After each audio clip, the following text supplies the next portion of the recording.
Hey, it's your guy Tyrrell back with the interviews. TFC Tigres, second leg of the CONCACAF Champions League quarterfinal.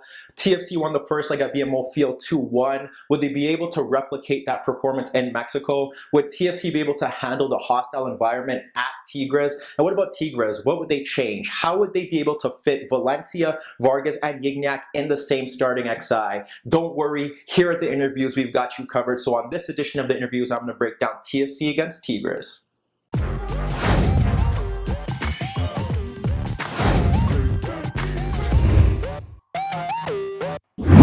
So when we break down the second leg of Tigres against TFC, we have to look back at the first leg where TFC came from behind and won 2-1. We look at that result and we see it as they won the game, which was big, but they gave up the away goal. So how would they approach this game? Would they make any changes? Would Tigres make any changes? Well, we look at the board. We got TFC in the red. We got Tigres in the blue. TFC went unchanged, 3-5-2, Giovinco, Altidore up front, Delgado, Osorio ahead of Bradley, and then they have Moro and they had Vanderveer as wing backs. We look at Tigres, they did change their shape. They went to a 4-4-2 up front. They had Vargas and Gignac in the midfield. They had Duenas and Carioca, and on the flanks they had Sosa and Aquino. What went right? What went wrong? Well, TFC didn't really create any chances in the first half. It was more about soaking up the pressure, dealing with the hostile environment, ensuring that their midfield banks were deep. They made sure that they cut off the spaces there, and they were trying to obviously clog the wide areas and to ensure that no goal chances were created. And how would they cope with Vargas and Gignac?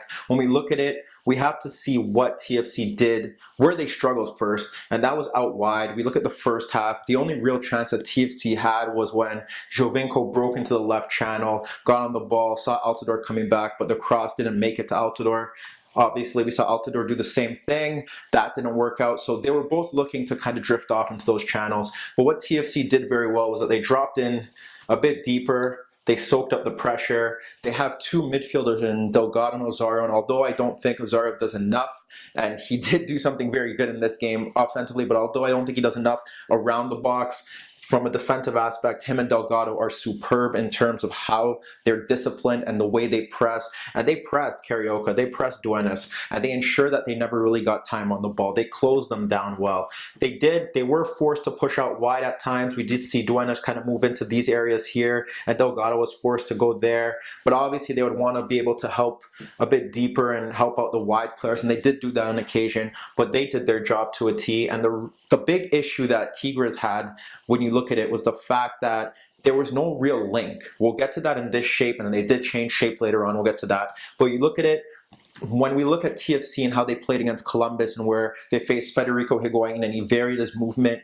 pulled out players out of position, they didn't get that from Vargas, who often just dropped deep, made the same movement, didn't really vary his movement, didn't make different darting runs, and that was easy for Bradley to just peg him out of the game, which left Gignac against three TFC defenders, and they really coped in that area. Where they struggled was out wide. We know Moro came out due to an injury and Aro came in.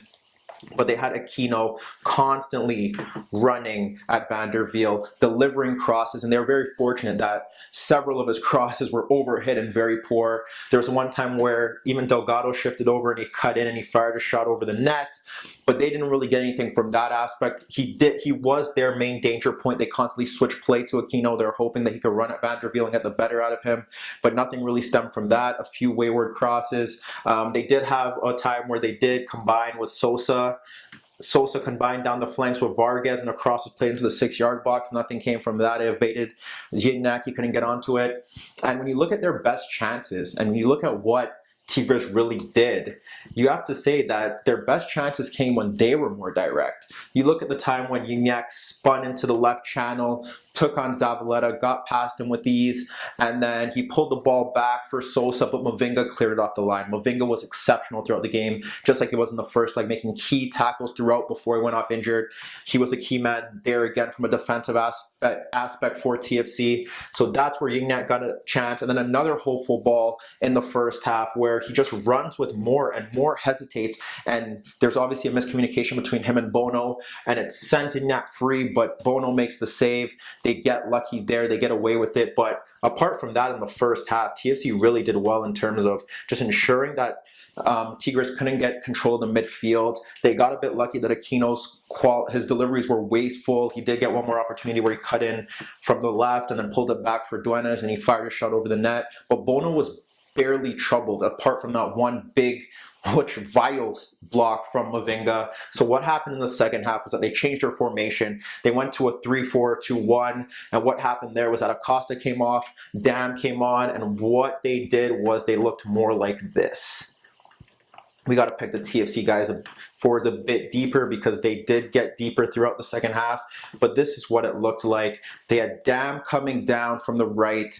They had Aquino coming down from the left. Shockingly, Aquino's impact in the game didn't really improve despite him having more freedom to just bomb forward. And then Dam was the key man in the first 10 to 15 minutes because they didn't know how to deal with him. There was one time where he got behind Van der Wiel, pulled back. Vargas slipped him in, pulled back, went back, nothing came from that. And then there was one time where they dispossessed a TFC player in the channel and he was slid in again, but he overhit his cross through the 6-yard box for Gignac, and you could see how upset the Frenchman was. But what happened here now, when we look at the shape, is the fact that now they were just very narrow and they were thriving off the width. Vargas wasn't offering anything. They still lacked a link between midfield and attack, some creativity in these spaces in midfield. And what happens is that it kind of made it easier for TFC, because now what it did was the fact that these two could press up front. So they still had their issue in midfield when Tigres got on the ball. They still had their issues there, and even if they didn't press them as aggressively, they still were able to close them down, and they worked well then. And then they would shift over, and if the ball came there, Delgado would come over, and Bradley and Osorio would take over the center. And then if the ball went to the left, Osorio would come over, take care of the center. So that was very key. TFC weren't really troubled in midfield. And you would think that they'd be worried with a 3v3, but sometimes they could have Bradley just drop in and it was a 4v3 because of what was going on there. There were sometimes where TFC were a bit risky. They pushed forward and they tried to press from the front, and then let's say Delgado would come forward, and then that would happen. Obviously, you risk it because it's a 3v3, and the only reason why this was a big worry, because one, you don't want 1v1 in those areas. It's a bit of a risk, especially with Moore and Zabaleta not playing well. Mavinga came off, so Hagelin came in. But their other best chance stemmed from, again, a wider area where Gignac just pulls off, goes into that space, makes a meal out of the defender, and nearly creates a goal-scoring opportunity. He plays it into Vargas, who comes across, and what happens is that Moore slips. Vargas sends a tame effort because he didn't expect the cross to go through, but that was a warning sign. But when you look at the overall impact, the change didn't really affect TFC. Obviously, they had chances down the right through Dam, but what it did is actually benefited them, because when you look at it, you have these men high, you're attacking with 5. Bradley could sit deep. Altidore was poor throughout, not his best game in a TFC shirt. But what this allowed was it allowed Sebastian Giovinco to take over the game, because we've seen, especially during his earlier stages at TFC, he's able to find, especially when they're in the lead, when they were in the lead, he would drift into the left channel and dominate in transition.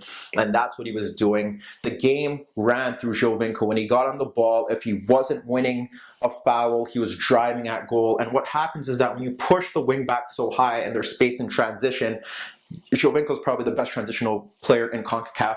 What happens is that he drifts over and it forces Ayala to go over towards him. And you do not want Giovinco running at Ayala. He made a fool of him on several occasions. There was time early in the second half, he delivers the cross that just evades Altidore. Then later on in the half, he beats him, bamboozles him, pulls it back.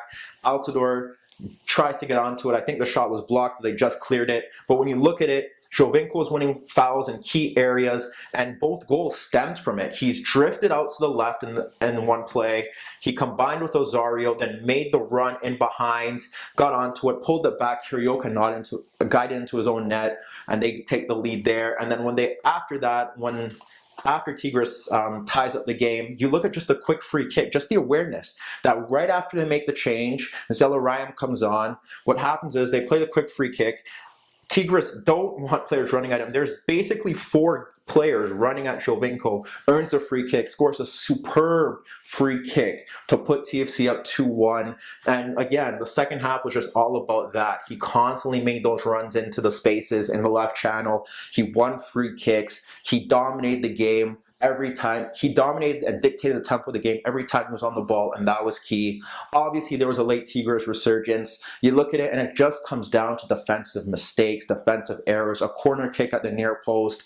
How does Van der Wiel not win that first header? Osario ducks when Vargas goes and attacks the ball. That cannot happen at this level. That was key. And then the second one, Hagland and Oro make a meal out of a shot that was blocked that Dewanes took, and he uses his persistence, gets back on the ball. Ignac guides it in from point blank range, and Ignac wins a penalty that probably wasn't a penalty, but he wins it. And they had an earlier shot in the first half that probably should have been a penalty, and they get away with it, and they make it TFC fight to the dear end. Obviously, the defensive issues are a big worry. Obviously, Giovinco made the impact, and when you look at it from over 180 minutes, you look at it from this aspect. Giovinco was a key man in the first leg. When they went down, he made the difference, dropping deeper, linking play, overloading the midfield. In the second leg, when they made the tactical change and they went for it, he was the key man here. From the front, Giovinco was the key man. From the back, it was Mavinga making vital tackles, vital blocks throughout. And over the course of 180 minutes, you have to say TFC deserved it. And now they go into the CONCACAF semifinals looking possibly to face the favorite against Club America, but using this experience, you can't count them out. But let me know what you guys think. Meet me in the comments below. Don't forget I upload videos every day, and don't forget to subscribe to my channel. And that was your daily dose of the interviews.